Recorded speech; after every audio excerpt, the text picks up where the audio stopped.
My name is Darius Thurman. I'm a long-haul truck driver, and I live in a small, quiet town outside of Augusta, Georgia. For many years, I drove coast to coast, hauling freight across the entire country, while my heart stayed back home with my wife, Nia, and our son, Ethan.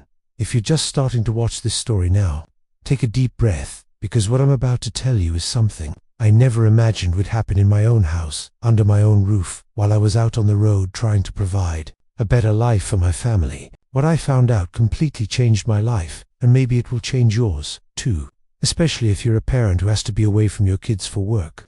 Sometimes we think we know the people closest to us, but there are hidden things that only come to light when we least expect them. If you're connecting with my story, please hit the like button to bring a little sunshine to this father's heart. Subscribe to the Long Haul Dad's channel so you don't miss my next life stories. And tell me in the comments where you're watching this video from and what time it is there right now. It makes me really happy to know which corner of the country or the world is listening to me and what time of day it is for you. It almost started when I noticed a shift in Ethan's behavior. He had always been a cheerful kid, the type who would run and hug me the moment I pulled up from a trip, the one who'd tell me everything that happened at school, the one who laughed out loud watching cartoons on TV. My son was pure energy, pure joy. At least that's how I remembered him. It was after a longer trip, almost 3 weeks on the road, that I realized something was different. When I got home, Ethan barely came out of his room to greet me. When I went in to see him, he gave me a hug, but he seemed distant with a look in his eyes I had never seen before. I figured he was just tired. Maybe he was sleepy. "Everything okay, son?" I asked, ruffling his hair like I always did. "Yeah, Dad," he replied quietly, not meeting my eyes. Nia appeared in the doorway. "He's been like that these past few days. A little quiet. It must just be a phase. He's growing up. Come on, dinner's ready." That night, I watched my son during dinner. He ate slowly, his head bowed. I noticed he would glance at his mother sometimes, as if he was afraid of doing something wrong. And the strangest part, he had dark circles under his eyes, like he hadn't slept well in a long time. "How's school going, buddy?" I tried to strike up a conversation. "Fine," he answered without looking up. "And what about your friends? Is your pal, Kevin, still coming over to play?" That's when I saw Nia staring intently at Ethan, who swallowed hard before answering. After dinner, I went to tuck him in. When we were alone, I sat on the edge of the bed and asked him again if everything was okay. That's when he grabbed my hand and said something that chilled me to the bone. "Dad, don't tell Mom I talked to you." "Talked about what, son?" I asked, my heart racing. But before he could answer, Nia appeared in the doorway. "Time for bed, Ethan. School's early tomorrow." The way my son flinched on the bed when he saw his mother, that wasn't normal. I kissed his forehead and left, but my head was already spinning 1,000 meters an hour. I couldn't sleep that night. Something was very wrong. I could feel it, and I decided to pay closer attention over the next few days before heading back out on the highway. In the days that followed, I observed everything more carefully. I noticed Ethan wasn't the chatty kid I knew. At school, his teacher told me he was quieter, less involved in activities. At home, he spent most of his time alone in his room, drawing or reading. Whenever I asked if everything was all right, he always said yes, but his eyes told a different story. One afternoon, while Nia was at the grocery store, I sat with him in the living room and tried to talk. At first he resisted, but little by little he started to open up a bit. "Buddy, you can tell me anything? You know Dad will always protect you?" He was silent for a moment, wringing his hands nervously. Then in a voice barely above a whisper, he said, "I don't like it when you travel, Dad." "Why, son? Doesn't Mom take good care of you?" No, he didn't elaborate. He just lowered his head and pushed a little more. "Ethan, did something happen when Dad was away?" That's when he started to cry softly. I pulled him close for a hug and felt his small body trembling. Between sobs, he whispered, "Dad, please don't tell Mom." I cried. That broke me inside. What kind of fear was this? Why would my son be so guarded around his own mother? "Ethan, did Mom do something to you? Can you tell me, son?" Just then, we heard the key turn in the front door lock. Ethan immediately pulled away from me, wiped his tears with his hands, and completely changed his demeanor. It was as if he'd put on a mask. "I'm home," Nia announced, walking in with the shopping bags. Seeing us in the living room, she smiled, but I sensed something unsettling about that smile. "What are you two up to?" "Just talking," I replied, trying to sound natural. Right, son. Ethan nodded without saying a word and asked to go to the bathroom. When he came back, his eyes were still red from crying, but he tried to hide it. During dinner that night, I watched the interaction between my son and my wife, the way he avoided looking at her, how he measured every word before speaking, how his small shoulders seemed to carry an invisible weight. Nia, on the other hand, acted normally, asking about school, commenting on the weather, just like any mother would. Later, as we were getting ready for bed, I questioned Nia about Ethan's behavior. Don't you think he's different? Quieter? More withdrawn? She shrugged as she put lotion on her face. It's a phase, Darius. Kids go through this. One day they're joyful, the next they're more introverted. It's normal. But those dark circles, it looks like he hasn't been sleeping well. He's been having some nightmares, she replied, not looking directly at me. Cliffs do that. And why didn't you tell me? Because I didn't want to worry you while you were on the road. You'd have enough on your mind, right? The explanation seemed reasonable, but something inside me remained unsettled. That night, I woke up several times thinking about my son, how different he was, the fear in his eyes. And it was during one of those times that I realized Nia wasn't in bed. I slowly got up and stepped out of the room. The house was silent, with only the small hallway light on. That's when I saw it. The door to Ethan's room was slightly ajar, and Nia was inside. I froze in the hallway, trying not to make a sound, trying to understand what was happening. After about 30 minutes, she left the room quietly, closing the door. What were you doing in his room at this hour? I asked, startling her. Darius, you scared me, she exclaimed, clutching her chest. I went to check if he was sleeping okay. Because of the nightmares.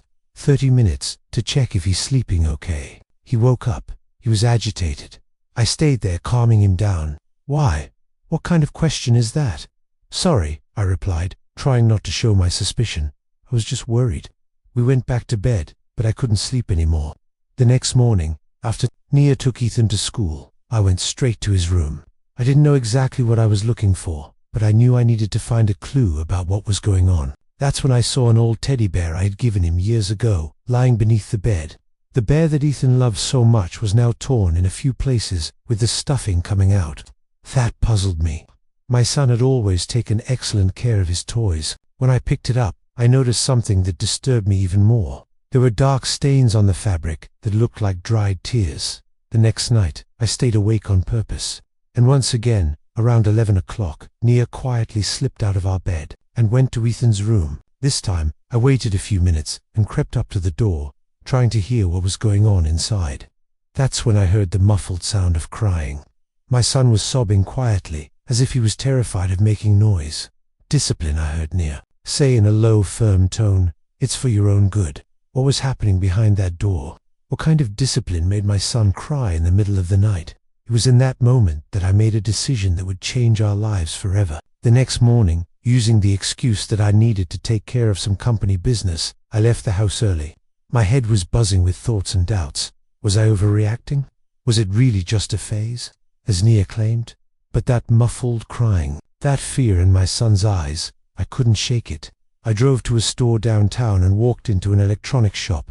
A young man served me and I explained that I needed a small, discreet camera that was easy to install and that I could access from my cell phone. Is this for home security, sir? Cliff clerk asked. Yes, I replied, feeling a nod in my throat. For my son's security. I left the store with a micro camera that could be easily hidden. Cliff explained how to install it and how to access it through the app on my phone. I never thought I'd reach the point of installing a hidden camera in my own house to monitor my own wife, but my son's well-being was more important than anything else. When I got back home, Nia was in the kitchen fixing lunch. Ethan was at school. It was the perfect time. Did you get what you needed? She asked, stirring a pot on the stove. Yeah, I got everything sorted. I lied, slipping the bag with the camera into my jacket pocket. I'm going to take a shower. I went into Ethan's room and looked around for the best place to install the camera. I needed an angle that would capture the whole room, but wouldn't be easy to spot. Finally, I decided to place it on the bookshelf between some toys. It was small enough to go unnoticed, but well positioned to capture everything that happened in the room. With trembling hands, I quickly set up the camera and tested it on my phone. It worked perfectly. I felt a mixture of relief and guilt. relief that I might finally discover what was happening, and guilt for invading the privacy of my own home. But something told me I was doing the right thing. That night during dinner, I tried to act normal, but my stomach was churning. Ethan remained quiet, answering only when spoken to directly, always with that apprehensive glance toward his mother. Nia, for her part, seemed perfectly normal, talking about the neighbors, shopping, and plans for the weekend. "I have to head back out on the road the day after tomorrow," I commented, watching their reactions. Long to trip down to Texas, I saw Ethan's shoulders slump slightly and a nearly imperceptible flicker in Nia's eyes. "How long this time?" she asked with a calmness that now seemed suspicious. "At least 2 weeks, maybe more." Ethan dropped his head further, picking at his food with his fork. Nia smiled faintly. "We'll miss you, won't we, Ethan?" He nodded without saying anything. After dinner, I went to put him to bed. When we were alone, he tightly grabbed my hand. "Dad, do you really have to travel?" The desperation in his voice broke my heart. "Yes, son. I need to work, but look, it'll go by fast, and I'll be back soon, okay?" He didn't answer. He just hugged me tightly as if he never wanted to let go. In that moment, I was certain I had done the right thing by installing the camera. And the next day, I spent as much time as possible with Ethan. I took him out for ice cream after school. We played catch in the yard. We watched his favorite cartoon on TV. I wanted him to know I was there for him, that he could trust me. That night, before he fell asleep, I sat on the edge of the bed and tried one more time to get him to talk. "Ethan, you know you can tell me anything, right? Even if someone tells you not to." He quickly looked towards the door as if checking if we were really alone. "I know, Dad," he whispered.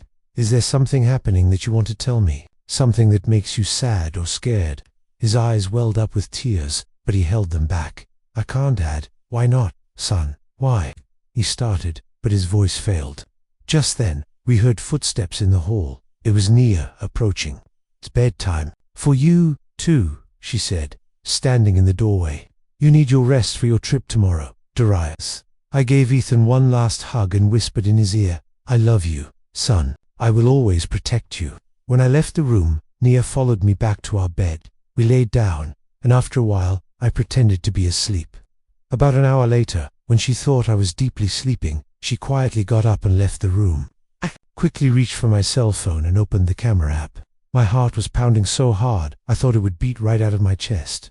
On the screen, I saw Nia entering Ethan's room. She gently closed the door behind her. Ethan was lying down but awake, as if he was already expecting the nightly visit. I saw him shrink under the covers, pulling the blanket up to his chin. "Mom, please," he whispered. "I was good today. You know that doesn't matter, right?" Nia replied in a voice I'd never heard from her before. Cold, distant. "This is for your education." That's when I saw something that froze my blood. Nia pulled a rolled end of masking tape from the pocket of her robe. In that moment, I felt my entire body go cold. On the small phone screen, I watched my wife, my son's mother, move towards the bed with the tape in her hand. Ethan shrank even further, his little eyes wide with fear. "Please, Mum," he pleaded softly. "I promise I'll be better." She hushed, putting a finger to her lips. "The neighbors can't hear, remember, and neither can Dad." With a quick motion, she tore off a piece of tape and without any hesitation stuck it over my son's mouth. My Ethan, my 8-year-old boy, having his voice silenced in such a cruel way. My hands were shaking so badly, I almost dropped the phone. "That's better," Nia said in a low tone. "Now we won't bother anyone with crying, right?" Then she pulled a hard-soled slipper out of her other robe pocket. Ethan, still with his mouth covered, tried to plead with his eyes. Silent tears began to roll down his little face. "This is for your own good," she continued with that icy voice I wouldn't have recognized as belonging to the woman I married. "One day you'll thank me for teaching you discipline." What happened next was one of the hardest things I've ever had to witness in my entire life. Nia started hitting my son with the slipper. These weren't light taps or disciplinary spans, like some parents give. They were hard, repeated blows, all while she whispered for him to learn his lesson. Ethan couldn't scream because of the tape, but his body convulsed with every hit. I watched his small shoulders shaking with silent sobs, tears soaking his pillow, and worst of all, I saw a mixture of pain and resignation in his eyes, as if this was a known routine. He wanted to rush out of my room, burst into his, and make it stop immediately. But a part of me knew I needed concrete proof of what was happening. I needed to document that cruelty to ensure Ethan would never go through this again. So, with a shattered heart, I continued to record. "This is for talking too much with your father today," I heard Nia say between the blows. "You know, you can't tell him our business." Finally, after what felt like an eternity, she stopped. Ethan was huddled in the bed, his little body trembling with mute sobs. "Remember our deal," Nia said, leaning over him. "If you tell your father anything, I'll know, and it will be much worse." Then she ripped the tape off his mouth, making him wheezy in pain. "Now dry your face and go to sleep. I don't want to hear a sound. Understand?" Ethan nodded, terrified. Nia smoothed the blanket over him as if nothing had happened, as if that gesture could erase the violence from moments before. "Good night, son," she said, then left the room, gently closing the door. In the darkness of my room, with the phone still in my hand and the images of what I had just witnessed searing into my memory, I cried silently. How hadn't I seen it before? How could I have left my son vulnerable for so long? The trips, the long absences. How long had this been going on? Minutes later, Nia returned to our bed. I feigned sleep, but every fiber of my being wanted to confront her, to scream, to ask how she was capable of doing that to our child. But I knew I needed to be strategic. Ethan was in danger, and I needed to act cautiously to protect him properly. I spent the whole night awake, checking the camera periodically. I watched as Ethan, after his mother left, cried silently, clutching the broken teddy bear. I watched as he finally fell asleep, exhausted, and I promised myself that I would do everything I could to get my son out of that situation. The next morning, I got up before Nia and made breakfast for Ethan. When he appeared in the kitchen with the same deep dark circles and a defeated expression, my heart sank. I tried to act normally, but all I could think about were the images from the night before. "Did you sleep well, son?" I asked, trying not to show what I was feeling. "Yes, Dad," he replied automatically, not looking me in the eye. "Ethan," I called, crouching down to his level. "Look at me." He slowly raised his eyes, and I could see all the fear and pain contained there. "I love you very much," I said, holding his small hands, "and I'm going to do everything to protect you. Do you believe me?" For a brief moment, I saw a flicker of hope in his eyes, but it was quickly replaced by fear when we heard Nia approaching. "Good morning," she said, entering the kitchen as if nothing had happened. "Already having breakfast? That's great." I watched as she poured coffee and spread butter on toast, acting like the loving mother I always thought she was. The same person who hours earlier had tortured our son in the silence of the night. "What time are you leaving today?" she asked casually. "After lunch," I replied, trying to keep my voice steady. "I want to take advantage of the daylight on the highway." "Very good," she smiled. "Don't worry about a thing. We'll be fine. Won't we, Ethan?" My son just nodded without saying anything.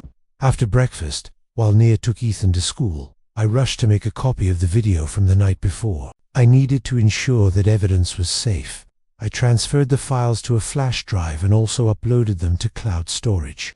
I couldn't risk losing that terrible but crucial evidence. When I got back on the road that afternoon, it was far from a normal work trip. Every mile that took me away from home was agony, knowing my son would be alone with his abuser.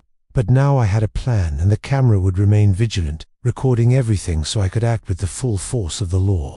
That night, I parked the truck at a rest stop and with a heavy heart accessed the camera app. Just as I suspected, the scene from the night before was repeating itself. Nia entered the room, closed the door, and the ritual of abuse began again. "Cry quietly," I heard her say as she applied the tape to my son's mouth. "Your father can never know this." That's when I made a decision that would change our lives forever. I couldn't wait until I returned from the trip. My son would not spend another night in that house. With trembling hands and tears in my eyes, I called my brother-in-law, Nia's brother. Kevin Ellington was always a stand-up man, always loved Ethan dearly, and even though he was her brother, I trusted him. "Darius, everything okay? You don't usually call this late," he answered, sounding concerned. "Kevin, I need your help," I said, trying to control my voice. "It's an emergency. It's about Ethan. What happened? Is he sick?" "No, it's worse. I need you to go to my house right now and get Ethan out of there. Invent any excuse. Say you need to take him to your place for some reason. Anything. Just get my son away from Nia. Please, Darius, you're scaring me." "What is going on, Kevin?" I don't have time to explain everything right now. I'm on the highway almost 8 hours from home. Can I trust you?" There was a moment of silence on the other end of the line. Then, in a serious voice, he replied, "Yes, you can trust me. I'll go get Ethan right now." "Thank you," I sighed, feeling a slight sense of relief. "When you have him safe, call me and please don't tell Nia anything." I hung up and stared at my phone, praying that Kevin could get my son out of that house as quickly as possible.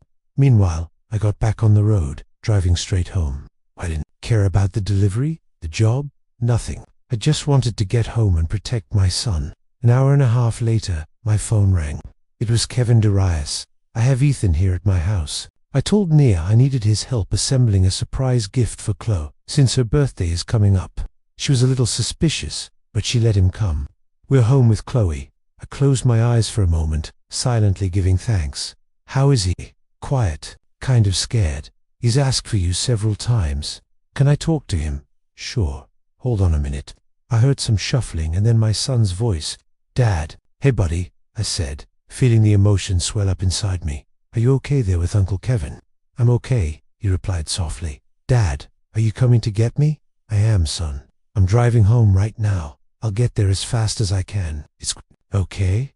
In the meantime, you stay there with your uncle.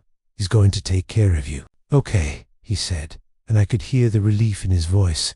"Dad, thank you." That simple thank you broke my heart. My son was thanking me for getting him out of an abusive situation, and if he didn't deserve to be protected, as if being treated with dignity was a favor. "I love you so much, Ethan. We'll be together soon." After speaking with my son, Kevin got back on the phone. "Darius, are you going to tell me what's going on? Ethan is terrified of going home. What did Nia do?" "Kevin, I know this is hard to believe, but your sister has been physically abusing Ethan. I have video proof." There was a long silence. This can't be true. Nia wouldn't do that." "I didn't want to believe it either," I replied, my voice breaking, "but I saw it with my own eyes. I installed a camera in his room because I noticed something was wrong. She waits for me to fall asleep, or when I'm traveling, and goes into his room in the middle of the night, tapes his mouth shut so he won't make noise, and hits him. They're not disciplinary spanks, Kevin. It's pure violence." "Oh my God," he whispered, clearly shaken. "I have the videos. I'll show you when I get there. For now, I just need to know my son is safe. He's safe here with me and Chloe. You can rest easy. Nia has already called twice, asking when I'm bringing him back." "What did you tell her?" "That I needed his help assembling a surprise piece of furniture for Chloe and that we were going to stop by the burger spot afterward. I said I'd bring him back later. I don't know if she believed me, but it's the best I could come up with. Thank you, Kevin. Seriously, I should arrive home in the morning. I'll come straight to your house. I won't even stop by my place first. We'll be waiting." And Darius, I don't even know what to say. I never imagined my sister was capable of something like that. "Me neither," I replied, feeling a knot in my throat. "Me neither." I continued driving all night without stopping for rest. Every moment I thought about my son, about the scars those months or years of abuse would leave on him. How could a mother do that to her own child? How had I not noticed it sooner?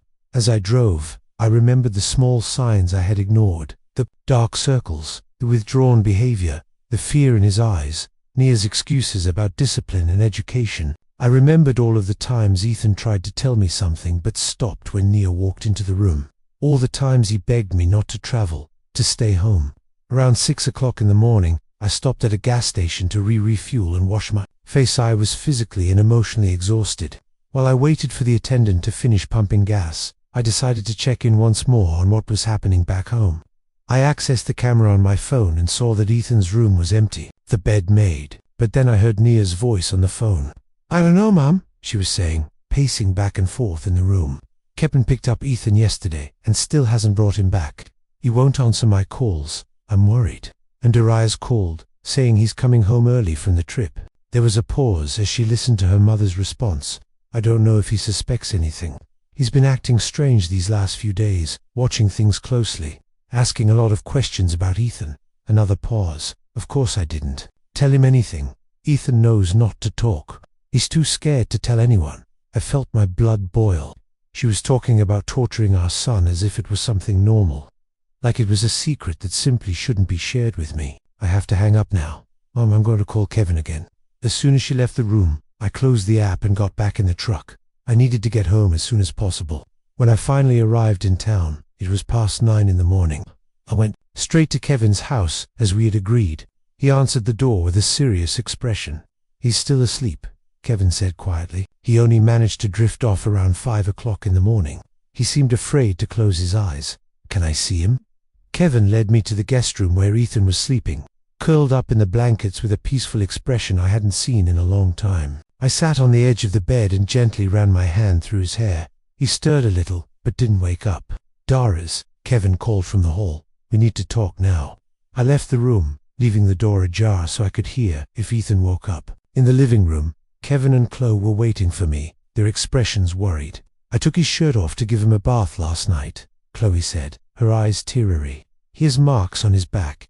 His old marks, new marks, like someone hits him regularly." "I know," I finished, feeling the tears return to my eyes. "I know, I saw it. You said you have videos," Kevin reminded me.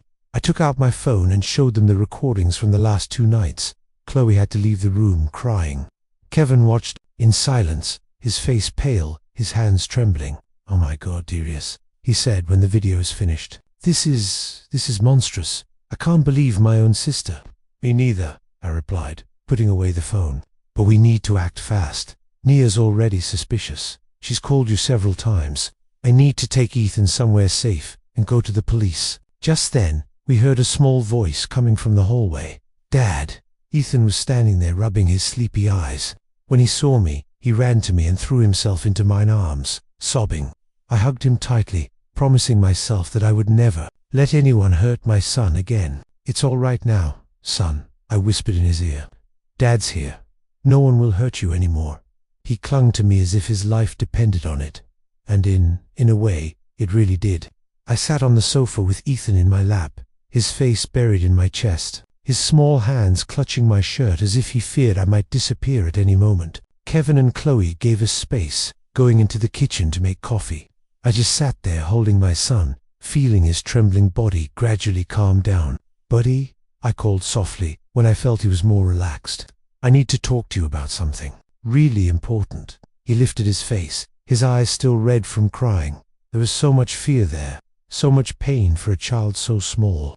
"You don't have to be scared anymore," I continued, holding his little hands in mine. "I know what was happening when I wasn't home. I know what Mum was doing to you at night." His body instantly tensed, and I saw the panic growing in his eyes. "Dad, she'll be mad if she knows I said something." "You didn't say anything, son. I found out on my own," I explained, trying to calm him. "I installed a camera in your room before I traveled. I saw everything that happened." Ethan looked at me, confused, trying to process what I was saying. "Hugh, I saw, son. I saw everything she was doing to you. The tape on your mouth, the hitting." He lowered his head as if he were ashamed. "I'm sorry, Dad."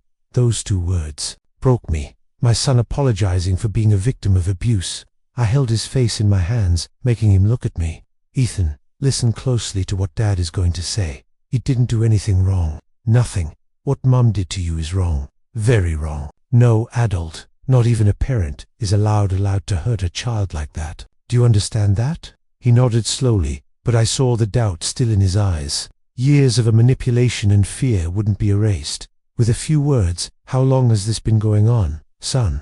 He bit his lip, hesitating. Since you started taking the longer trips. She said it was to teach me to be a good boy while you were away. She said if I told anyone, nobody would believe me, that she would say I was lying for attention."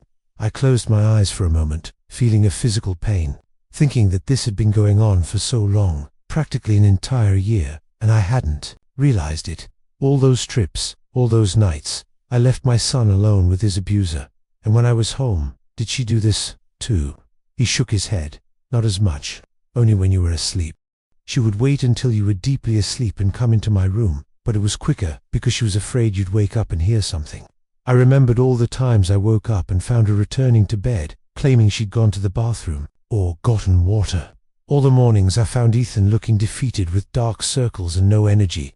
How could I have been so blind? "When she hit you, why did she say she was doing it?" Ethan shrugged. "Sometimes it was because I talked to you too much, or because I left my school bag in the wrong place, or because I didn't eat all my dinner." He paused, swallowing.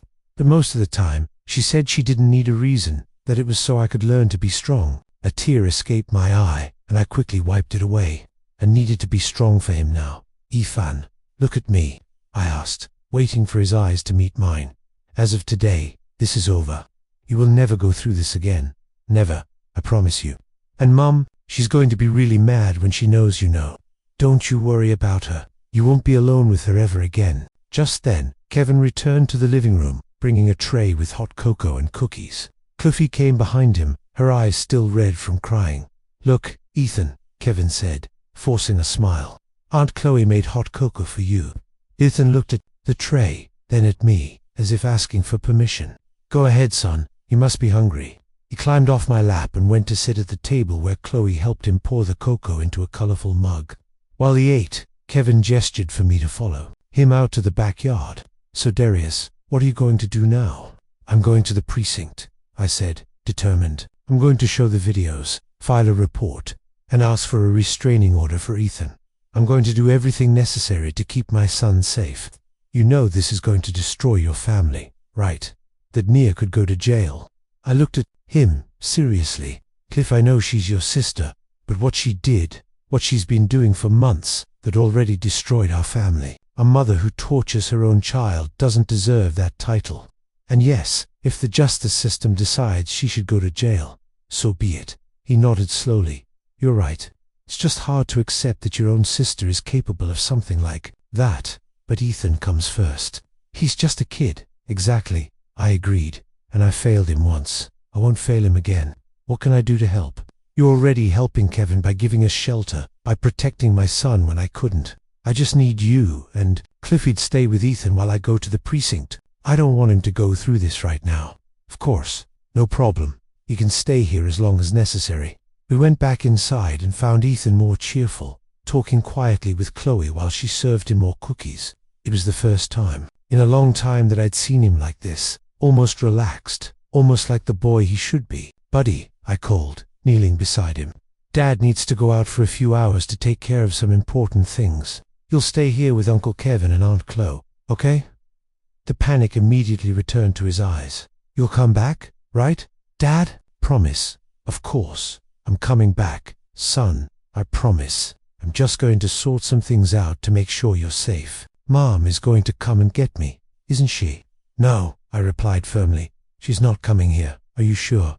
Understood. He nodded, but still looked insecure. Chloe, sensing his fear, suggested, Ethan, how about we watch that superhero movie you love so much, while your dad takes care of things? The suggestion seemed to cheer him up a little. I gave him one last hug before leaving, promising him again that I'd be back soon. On the way to the precinct, my phone wouldn't stop ringing. It was Nia. I ignored the first few calls, but on the fifth try, I decided to answer. I needed to buy time. Hello, I answered dryly. Darius, she exclaimed, sounding relieved. Thank God. I've been trying to call you for hours. Kevin took Ethan last night and still hasn't brought him back. He won't answer my calls. I'm worried. The hypocrisy of those words infuriated me. Her worried about the son she methodically abused. He's fine, I replied, trying to control the rage in my voice. He's still with Kevin. Why didn't you tell me you were coming back early? And why haven't you come home? Where are you? I'm taking care of some business. I evaded. I'll be home later. Darius, what is going on? You're acting strange. We'll talk when I get there, I replied, and hung up before she could ask any more questions. At the sheriff's office, I was met by a detective who listened to my account with attention and seriousness. When I showed the videos, she shook her head, visibly disturbed. Mr. Thurman, this is a serious case of domestic violence against a minor, she explained. We are going to take all the necessary measures. First, we will file a tailed report and request an emergency protective order to keep your wife away from the child. And what about the custody of my son? You can immediately file for temporary custody while the process moves forward. With this evidence, it is very likely the judge will grant the petition. I spent the next few hours giving a statement, filling out forms, and sending the videos to the police system. The detective called the Department of Children and Family Services, which sent a representative to monitor the case. Everything seemed to be happening in slow motion and fast forward at the same time. When I finally left the precinct, it was late afternoon. I had a police report and a protocol for the protective order petition in hand. The detective assured me that an officer would go to my house that very day to notify Nia about the order, which prohibited her from approaching Ethan or contacting him in any way. As I drove back to Kevin's house, I received a call from an unknown number. It was the court officer informing me that he had just served Nia with the protective outer notification. She didn't react well, he commented. She became agitated, saying it was all lies, that you were making things up to take her son away. That was to be expected, I replied, tired. Do you have a safe place to stay with the minor because she won't be able to remain in the same residence as him? Yes, we're at my brother-in-law's house for now. I plan to rent a place of my own in the coming days. Excellent. Any problems? Contact the precinct immediately. When I arrived at Kevin's house, I found Ethan coma watching TV with Chloe. When he saw me, he ran to hug me. You came back, he exclaimed, relieved. I promised you, didn't I? I smiled, picking him up. And Dad always mobs his promises. Kevin called me into the kitchen, while Chloe stayed with Ethan in the living room. Nia came here, he said quietly. I felt my blood run cold. What, when? About an hour ago. She was furious, saying you'd made up lies about her, that you'd wanted to keep her away from her son. She said she had just received a protective order and knew we were here. She tried to come in to see Ethan. She tried, but I didn't let her. I told her she was very upset and it would be better to come back when she was calmer. She threatened to call the police, but I reminded her the protective order was against her, not us. She eventually left, but I'm sure she'll be back. Or going to have to leave here, I concluded, running a hand through my hair. I don't want to involve you guys more than I already have. Where will you go? I'll rent a hotel room for now until I find an apartment. Don't be foolish, Darius. Kevin put his hand on my shoulder. You can stay here for as long as you need.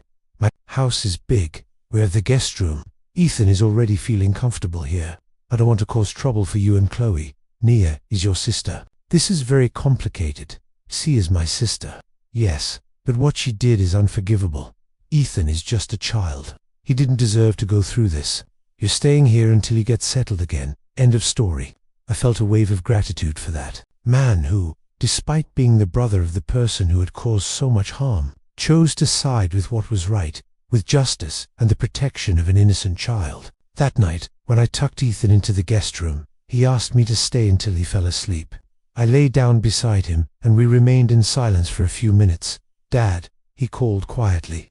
Mom won't hurt me anymore, right? No, son. Never again, I promised, holding his little hand.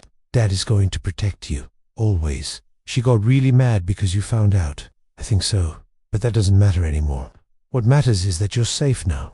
He was silent for a few more moments. Then he whispered, You know, Dad, I prayed every night for you to find out.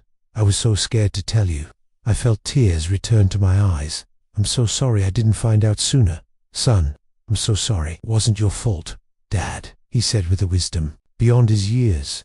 Mom said it was our secret, that everyone would think I was lying, that even you would think I was making things up. I would never think that, Ethan. Never. You can always tell me everything. I will always believe you. He smiled faintly. The first genuine smile I'd seen on his face in a long time. Soon after, he fell asleep holding my hand. I stayed there watching my son sleep in peace, perhaps for the first time in many weeks. And I swore I would do everything to rebuild our lives and give him back the childhood he deserved. The next day, I received a call from my lawyer, who I had hired to handle the custody case. He had news. Mr. Thurman, the judge has granted your petition for temporary custody. You have exclusive custody of Ethan until the case is adjudicated. Your wife will be entitled to supervised visitation if you agree, but only in a neutral location. And with an appointed professional from the court, I felt an enormous weight lift from my shoulders. It was only the beginning of a long legal battle. I knew that, but it was a start, an important step in ensuring my son's safety. When I hung up the phone, I saw Ethan watching me from the kitchen doorway, his eyes full of hope and fear at the same time. Dad, are we going to be okay? I opened my arms and he ran to me. I hugged him with all the strength of my love, knowing we had a long road ahead, but determined to make everything work out. Yes, son, I promise you, we are going to be okay. The weeks that followed were weeks of adjustment and healing. We rented a small apartment close to Kevin and Chloe's house, which continued to be our safe haven. I had to make difficult decisions about my job, The long-haul trucking trips were incompatible with the new reality of being a single father. I spoke with my boss and managed to arrange a deal. I started making only regional deliveries that allowed me to be home every night. Ethan began therapy 3 times a week. Dr. Ramirez, the psychologist, he specialized in childhood trauma and had a lot of experience with child victims of domestic violence. At first, my son was reluctant to talk, but slowly he began to open up, expressing his fears and pain in ways his small mind could process. One afternoon, after a particularly intense session, Dr. Ramirez asked to speak with me alone. "Mr. Thurman, Ethan is making progress, but the trauma is deep," she explained seriously. "He lived for approximately a year under constant terror, always dreading the moment his mother would enter the room to hurt him. Will he overcome this someday?" I asked, anxious. "Children are surprisingly resilient when they have adequate support." She smiled faintly. "The fact that you acted quickly when you discovered the abuse was crucial. Many children are victimized for years because the adults around them don't believe them or choose not to see." "I should have noticed it sooner," I said, feeling the weight of the guilt I still carried. "Abusers are very skilled at hiding their actions, Mr. Thurman, and from what Ethan told me, his mother constantly threatened him to ensure his silence. She chose moments when you weren't around or when she believed you wouldn't notice. This is typical of abusers. I've thought of all the trips, all the nights I spent away from home, leaving my son vulnerable. I'm going to change my job permanently. No more long-haul trips. That's an important decision." She nodded. "The constant presence of a protective adult is fundamental to Ethan's recovery. He needs to feel safe to know he can trust you to be there." "I'll always be there," I promised. "And regarding supervised visits, the judge granted near that right, and I don't know how Ethan will react to seeing his mother." Dr. Ramirez sighed. "That's a delicate matter. Legally, she has that right, unless it's proven, and that the visits would be detrimental to Ethan's mental health. Based on what I've seen, I can prepare a report for the court recommending that the visits be temporarily suspended, at least until Ethan is more emotionally stable." "That would help a lot," I replied, relieved. "He still wakes up screaming some nights, calling out, afraid that she'd come to hurt him. Nightmares are common in trauma cases.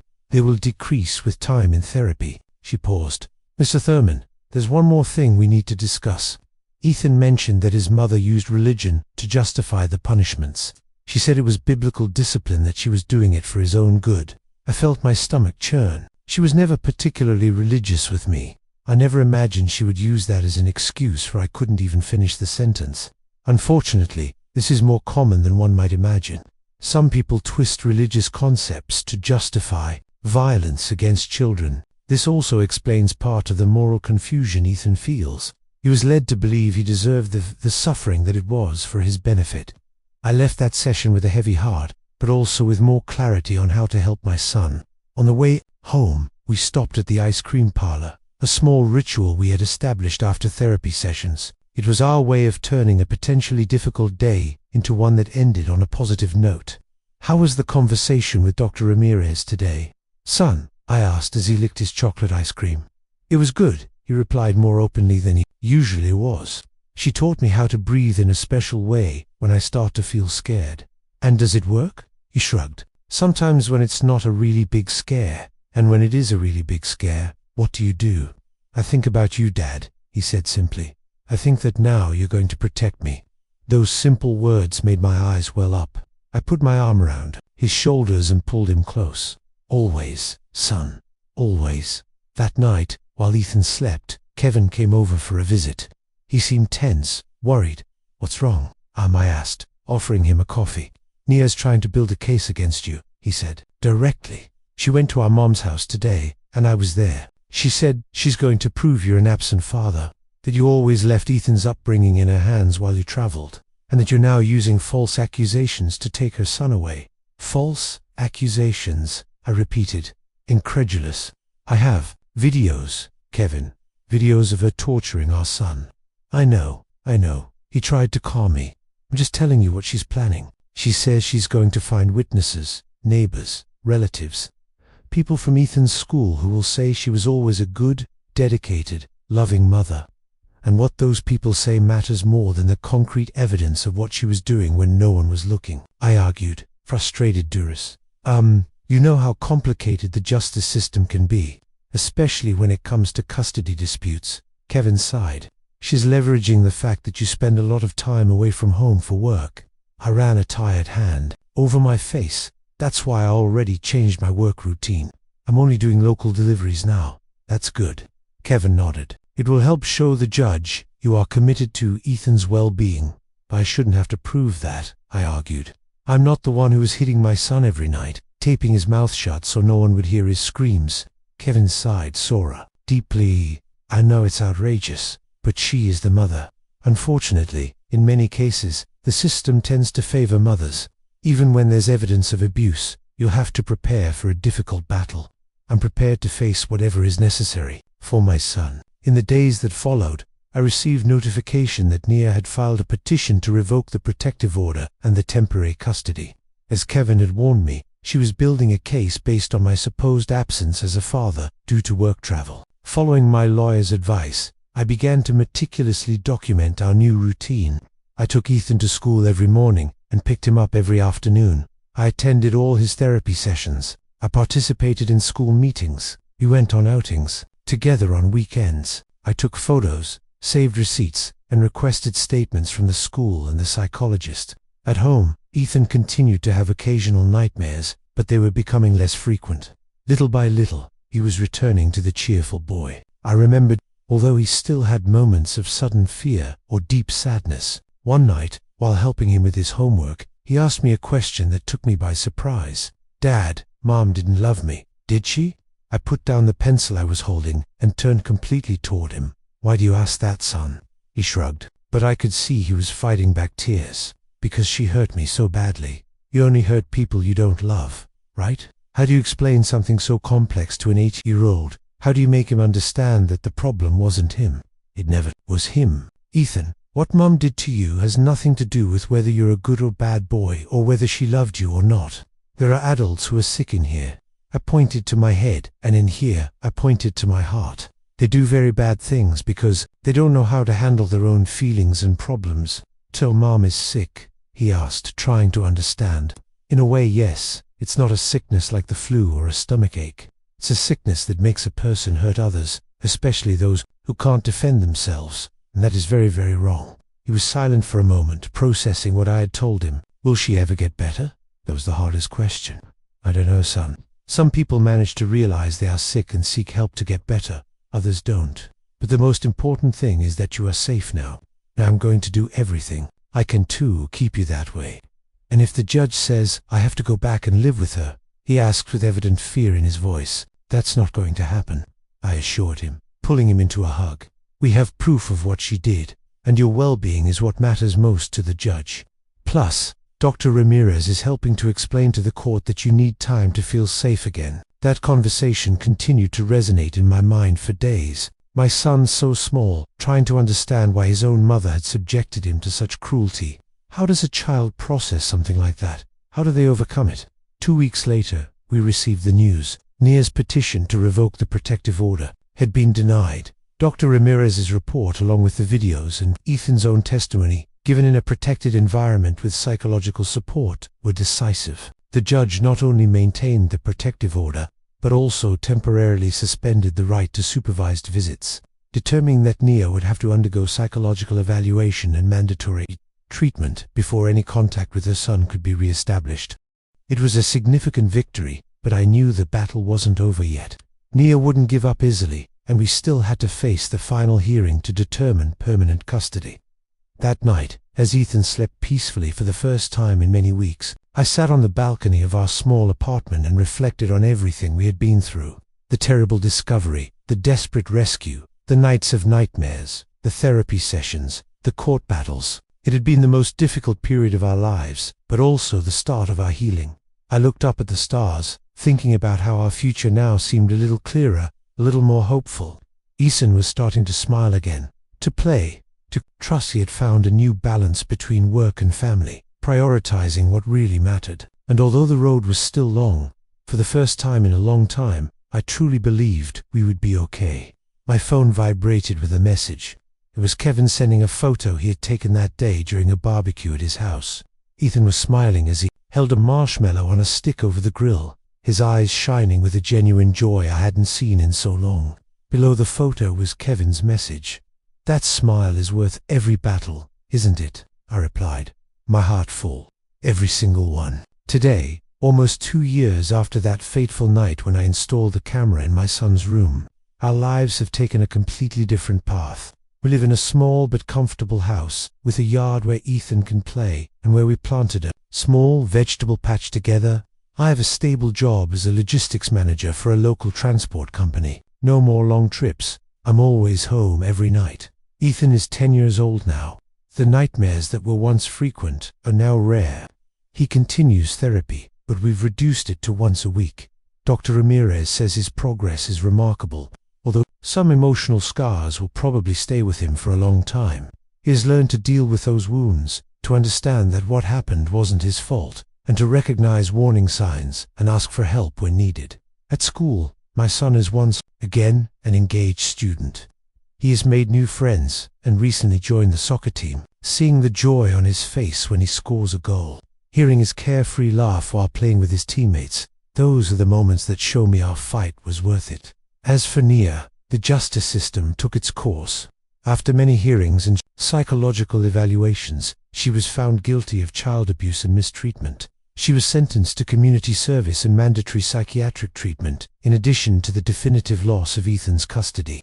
She still tries from time to time to regain the right to see her son, always claiming she is healed and remorseful. The judge wisely maintains the decision that any contact must be pre-approved by Ethan and his therapeutic team. To this day, my son has shown no interest in seeing his mother again.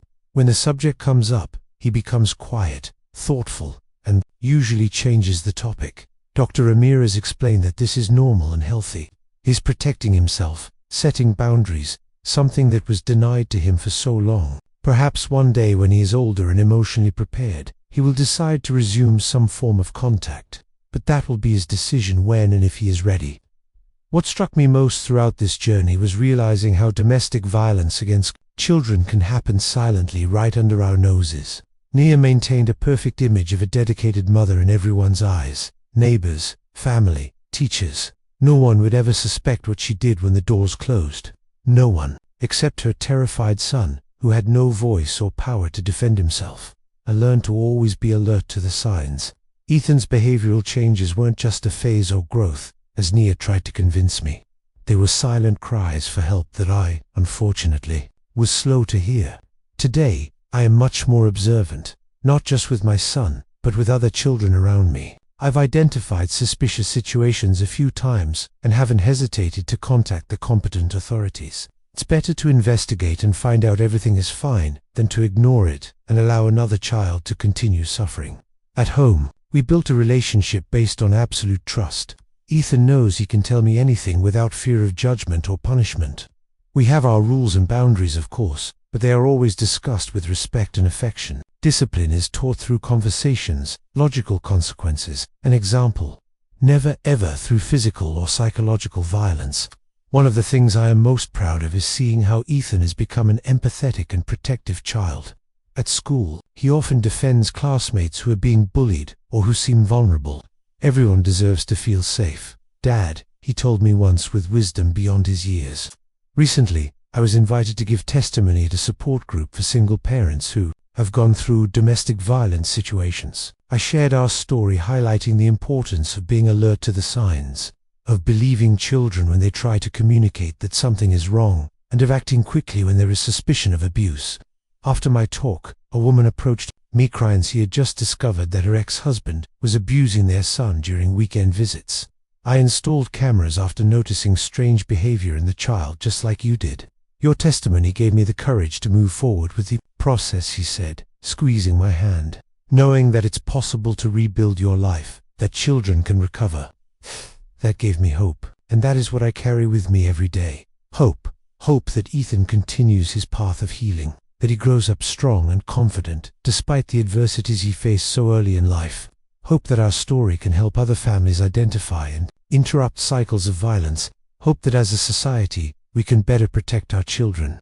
That camera I installed in my son's room not only documented the horror he was living through, it saved his life. It allowed me to see the dark truth hidden in my own home and gave me the necessary tools to protect him. It was a desperate gesture that turned into salvation. Today, when I see Ethan playing carelessly in the yard, running after the ball with our dog, a mixed breed we adopted last year, I see a child who is finally living the childhood he deserves. The eyes that once carried so much fear now shine with joy and curiosity. The deep dark circles have given way to rosy cheeks. The scared silence has transformed into laughter and animated conversations about his school days, his friends, his dreams. Sometimes when we're watching TV together or reading a bedtime story, he snuggles into my arms in a way that reminds me how far we've come.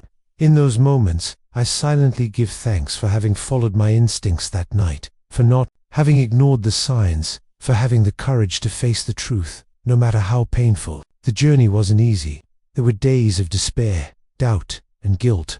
There were nights when I wondered if we were making progress, if we would ever completely overcome the trauma. But every small step forward, a genuine smile, a night without nightmares, a spontaneous hug, showed me we were on the right path. To the parents watching me, I leave you with a piece of advice born from pain and experience. Trust your instincts. If something seems wrong with your child, it probably is. Children change their behavior for various reasons, but drastic changes, especially those involving fear, withdrawal, and physical signs like dark circles or bruises, should never be ignored. Talk to your children. Be present. Observe. Listen. Not only to what they say, but also to what they don't say, what they express through behavior, drawings, and games. And remember, violence against children has no justification. It is not discipline. It is not education. It is not for their own good. It is pure and simple abuse. And as a society, we have a duty to protect the most vulnerable, to give a voice to those who often cannot or fail to speak for themselves. Our story had a happy ending. Despite all the adversities, Ethan is safe. He is healing, and he is growing up surrounded by love and respect. Not all stories end this way. Some children spend years, decades, an entire lifetime suffering abuse because no one intervenes, no one notices, no one believes. Don't let that happen. Be vigilant. Be the voice. Be the protection that every child deserves. If this story touched your heart, give a like so that this dad can feel happy. Subscribe to the Long Haul Dad's channel right now so you don't miss the next stories I will tell with all my heart. And tell me in the comments where you're watching this video from and what time it is there right now. If you know of a similar case to ours, or if you've had to make a difficult decision to protect a child, share your experience. It makes this dad very happy to know which city you're watching from and at what time of day you're keeping me company, and also to be able to exchange experiences that can help other families. A big hug the size of my heart. D. Did you like my story? Which city are you listening from? Let's meet in the comments. If you like the story, you can support me by sending a super thanks so I can keep bringing more stories like this. Thank you so much for your sweet support. I'm looking forward to your comments on the story. On the screen, you can see 2 new life stories that I highly recommend. There's so much more on my channel. Don't forget to subscribe. See you in the next life story. With love and respect.